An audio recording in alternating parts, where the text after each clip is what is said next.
5:00 na ng madaling araw nang magising si Maricar.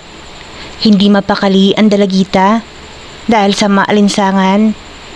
Bagamat naka-high cool naman ang aircon sa kwarto, naiinitan pa rin ang dalaga. Nagpasya si Maricar na maligo para mawala ang init na nararamdaman. Mabilis niyang hinubad ang kanyang mga damit at nagtungo sa sariling paliguan. Halos umabot ng mahigit 30 minuto sa pagbababad sa shower. Pero hindi pa rin maalis-alis ang init na nararamdaman niya nang aksidenteng masagi niya ang kanyang pinakaiingatan. Parang kinuryente ang buo niyang katawan. Ang kuryenteng iyon ay may hatid na kakaibang sensasyon sa kanyang murang katawan. Nang maramdamang nasisiyan siya, ay nagpatuloy sa kanyang ginagawa. Tuluyan ng hinaplos ang kanyang sarili. Hindi pa man natatapos ang 1 minuto, kaagad nagsawa ang dalaga sa kanyang ginagawa. Mabilis siyang lumabas ng paliguan at nagtungo sa kanyang telepono. Tinawagan niya ang kanyang dad. "Hello?"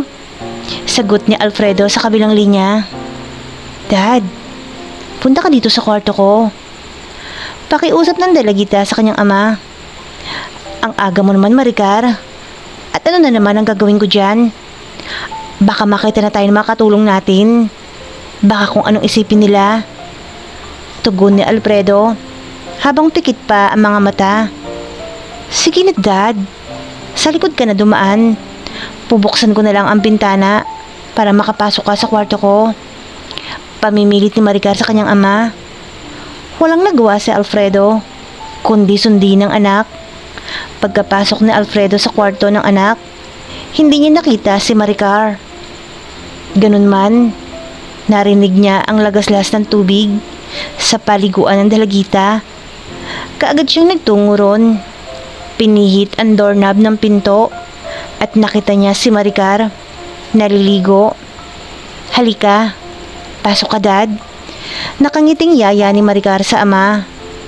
Mabilis naman pumasok sa paliguan si Alfredo.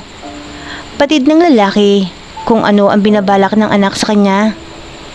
"Dad, maligo tayo. Sabay tayong maligo." Usal ng dalagita habang masaya itong naliligo sa shower. Pinihit muna ni Alfredo ang doorknob para masiguradong sarado ang pintuan. Pagkatapos, hinubad nga ang kanyang mga damit. Tuwang-tuwa naman si Maricar sa kanyang nakita. "Dad, bakit may natira pa?" Nakangiting sambitan dalagita sa ama. Sabaing inuso ang pangbabang panloob ni Alfredo. Alam ni Alfredo kung anong ibig sabihin ng kanyang anak, kaya tinanggal niya na ang natitirang saplot. Tuwan-tuwa naman si Maricar nang makita ang pinakaiingatan ng ama. Hindi mapigilan ni Alfredo ang nararamdamang pagnanasa habang papalapit siya ng papalapit sa anak na naliligo. Kitang-kita niya ang napakagandang katawan nito. Mabilis na nagyakap ang dalawa. Naghalikan, kapwa sila nakapikit habang ninanamnam ang napakainit na halikan. Mahigpit ang pagkakayakap ni Maricar sa katawan ni Alfredo. Si Alfredo naman ay tila ayaw niyang masayang ang sandali habang patuloy ang kanilang bawal na kasiyahan. Walang inaksayang sandali si Alfredo. Agad pinagpala ang murang katawan ni Maricar.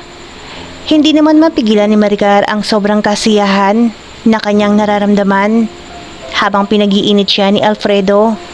At muli na namang naganap ang bawal na sandali sa mag-ama. "Okay ka na, Maricar?" Nakangiting tanong ni Alfredo sa kanyang magandang anak na dalagita matapos makamit ang kasiyahan.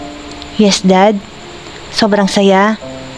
Banag sa mukha ng dalagita ang labis na kasiyahan matapos niyang maialis ang init na nararamdaman. "Ligo na tayo, Dad, para makalabas na tayo dito." Masayang yaya ng dalagita sa ama. Makalipas ang 2 linggo, hindi muna inangkin ni Alfredo si Maricar dahil kapwa sila abala sa isa't isa. Si Maricar ay busy sa pag-aaral habang si Alfredo naman abala sa negosyong real estate. Biyernes ng hapon, umuwi ng maaga sa kanilang bahay si Alfredo. Pagod na pagod to at mabilis na nagtungo sa kanyang kwarto para magpahinga. Halos himatayin si Alfredo. Nang pagkalak niya ng pinto ng kwarto, ginulat siya ng anak. "Surprise!" sabi ni Maricar. Halos himatayin si Alfredo dahil sa labis na pagkabigla at pagkagulat. "Ha? Ikaw talaga, anak?" sambit ni Alfredo. Nang yakapin siya ng mahigpit nito. Miss na kita, Dad." Nakangiting sabi ni Maricar sa ama. "Ganun ba? Talaga bang namimiss mo ang daddy? Ha?" "Yes naman, Dad. Paano kasi? Puro ka na lang trabaho. Trabaho na lang ng trabaho. Tapos, pinapabayaan mo na ako." Pagtatampo kunwari ng dalagita. Ang dalagita ko talaga nagtatampo na naman. Paglalamping ni Alfredo habang yakap ang anak. "Ikaw kasi, Dad eh. Hindi mo na kasi ako love." "Hindi naman sa ganun, anak. Alam mo naman si Daddy, masyadong mahal na mahal ang negosyo. Kaya minsan, hindi ka gaanong naaasikaso. Pero hindi nangangahulugan na napababayaan na kita." Asus, si Daddy papalusot pa. Sabay kurot sa tagiliran ng ama at niyakap uli ng mahigpit si Alfredo. Damang-dama ni Alfredo ang malambot na katawan ni Maricar. Bigla nakaramdam ng pagkabuhay ng init sa katawan. Kaagad naramdaman ni Maricar yun. "Ano yun, Dad?" Nakangising tura ni Maricar habang may malosyosong ngiti sa labi. "Naiinitan lang siguro, anak." Sagot naman ni Alfredo. "Gusto mo? Gawan ko ng paraan." "Paano?" Painosenteng tanong ni Alfredo. "Akong bahala." "Ikaw talaga? Sige na nga, ikaw na ang bahala." Sambit ni Alfredo, sabay kumalas sa pagkakayakap kay Maricar. Mabilis ang ginawa ni Maricar. Agad pinag-init si Alfredo.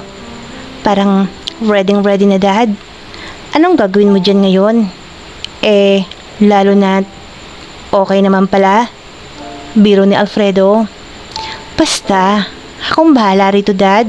"Sige, maupo ka na at umpisahan ko na." At numpisahan na nga ni Maricar. Napasayahin si Alfredo. Habang ginagawa niya yon, kitang-kita niya na nasisiyahan ito sa kanyang ginagawa. Nakakalikha pa nga ng ingay si Alfredo dahil sa matinding kasiyahan. Ilang sandali lang ang lumipas. Ngayon, nagsasalo na naman ang dalawa sa napakasaya at mainit na sandali. Magkayakap na nakatulog ang dalawa matapos mapagod at maialis ang init sa kanilang katawan. Nang biglang mag-ring ang cellphone ni Alfredo. "Sir, kising na po kayo. Tanghali na po. Hindi pa po kayo nakakapag-breakfast." Paalala ng katulong ni Alfredo na nasa kabilang linya. "Okay, Mabel. Salamat. Mabuti naman at ginising mo ko. Nakalimutan kong iset yung alarm clock ko kagabi." Sambit ni Alfredo sabay bangon matapos ibaba ang phone. "Nasaan si Maricar?" tanong ni Alfredo kay Mabel. "Nakaalis na, sir. Nasa school na siguro nila yon." "Sino naghatid?" tanong uli ni Alfredo. "Yung isa po nating driver, si Romel." Sagot ng babae. Nasaan si Jonald?" Si Alfredo na hinahanap pa rin ng isang driver. "Tumawag kanina yung misis ni Jonald, sir. Hindi raw makakapasok kasi may lagnat daw ata." Ganun ba? Siya nga pala. Pakisabi kay Romel mamaya. Pagdating niya, punta siya sa airport para sunduin ang kapatid ko galing Los Angeles." Bilin pa ni Alfredo. "Talaga, sir? Sinong kapatid mo, sir? Yung bunso niyo po ba na si Sir Mark?" Kinikilig ang katulong habang nagtatanong ito sa amo. "Oo, kailangan mga 2:00 andun na siya sa airport dahil 2:30 ang dating ni Mark. Okay? Wow! Ang gwapo ni Sir Mark. Makikita ko na uli ang pagkamacho niya at ang cute niyang dimple. Sir Mark, miss na kita. Si Maribel, habang nagpapantasya sa 21 years old na kapatid ni Alfredo. Hoy Mabel, tama na nga yung pag-i-illusion mo dyan. Linisin mo na yung kwarto ni Mark. Magpatulong ka kina Jenna at Grace para madaling matapos. Usal ni Alfredo bago ito umalis patungo sa opisina niya sa Ayala. 3:00 ng hapon, tumating si Mark sa bahay ng kapatid niyang si Alfredo. Hello Sir Mark, ang gwapo niyo po. Kilig na sambit ni Mabel nang bumaba ng kotse ang binata. Nginitian lamang niya ang kasambahay, sabay sabi, pakibaba na lang yung mga gamit ko Mabel, then dalhin mo agad sa kwarto ko, okay? Pumasok si Mark sa bahay habang dali-dali namang kinuha ni Mabel ang mga gamit ng binata na nasa loob ng kotse. Napakaganda talaga ng katawan mo Mabel, para kang isang sikat na artista. Siguro mag-i-enjoy akong kapiling ka. Turan na driver na si Ronel. Asus, gawin mo. Hindi yung puro kang satsat dyan. Hay nako, ang hirap talaga makipag-usap sa bakla. Sambit ni Mabel, sabay iniwan si Romel na nasa loob pa rin ng kotse. Medyo napikon si Romel sa sinabi sa kanya ni Mabel. Para bang hinahamon ng dalaga ang kanyang pagkalalaki. Balak sana niyang bumaba ng kotse para habulin si Mabel at sunggaban ng halik. Pero kapos na siya sa oras dahil susunduin niya pa si Maricar sa eskwelahan nito. Walang hiya ka Mabel. Yari ka sa akin mamayang gabi. Hindi ako makakatulog hanggat hindi kita naaangkin. Sambit ni Romel sa sarili, sabay paandar ng kotse at pinaharurot. Samantala, pauwi na sila ni Maricar mula eskwelahan. Talaga kuya? Dumating na si Tito Mark? Gulat na tura ng dalagita nang malaman niya kay Romel ang pagdating ng kanyang tito. Oo nga po ma'am, kaninang 3:00 lang. Ako pa nga ang sumundo sa kanya sa airport. Sagot ng driver. Talaga? Wow ha, makikita ko na naman ang crush kong tito. Kilig na usal ni Maricar. Tumaas ang kilay ng driver, lalo nang marinig niya ang sinabi ng dalagita na crush nito ang kanyang tito. Pagdating sa bahay, mabilis bumaba ng kotse si Maricar at nagtatakbo ito patungo sa kwarto ng binata. Hello Tito Mark, sambit ng dalagita, sabay yumakap ng mahigpit sa binata. Matapos niyang buksan ang pinto, damang-dama ni Maricar ang matipunong pangangatawan ni Mark nang yumakap siya rito ng mahigpit. Ligid sa kaalaman ng dalagita, nakadama ng pag-iinit ang kanyang tito. Langhap na langhap din ni Mark ang kabanguhan ng babae, kaya mabilis siyang binalot nung pagnanasa. Kumusta ka na? Masayang tanong na binata sa kanyang pamangkin nang kumulas mula sa pagkakayakap sa kanya. Heto, maganda pa rin. Nakangiting tugon ng babae. Napangiti naman si Mark sa naging tugon ni Maricar. Sa bagay, totoo naman. Usal ng binata. May boyfriend ka na? Naku, si Tito Mark, wala pa po ano. Nakangiting pagtanggi ng babae nang mapahawak ang kamay nila habang nag-uusap sa may pinto ng kwarto ni Mark.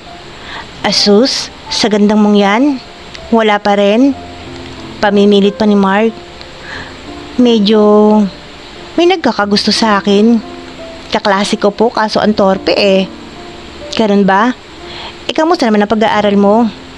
Tanong ni Mark habang tinitignan ng dalagita mula ulo hanggang paa. Okay naman po. Ikaw, kamusta ka na? Biglaan ata ang pagbabakasyon mo dito sa Pilipinas. Oo nga eh. Almost 4 years din akong hindi nakapagbakasyon dito. Kaya nang medyo lumuwag-luwag ang oras ko. pumunta ako agad dito. At syempre, gusto ko ring makita ang maganda kong pamangkin. Natatawang biro ni Mark. Ikaw talaga, Tito Mark, ha? Bolero ka pa rin. Nakangiting tugon naman ang dalagita. Sabay kurot sa tagiliran ng tito niya. Mabuti na rin. At andito ka, Tito Mark, para makakita naman ako ng macho at gwapo. Tugtong pa ng dalagita. Doon na pagtanto ni Mark na may pagnanasa sa kanya ang pamangkin niyang si Maricar. Magbubihis muna ako, Tito, ha? Paalam ni Maricar. Sabay kiss sa pisngi ni Mark.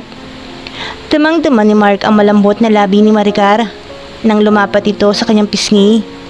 Parang tuod na nakatayo si Mark sa pinto habang hinahatid ng kanyang tingin ang magandang si Maricar. Isina ni Mark ang pinto ng kwarto niya.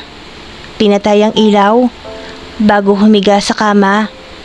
Iniisip niya ang nakakapag-init na alindog ng kanyang pamangkin na kani-kanina lang ay kanyang nasilayan.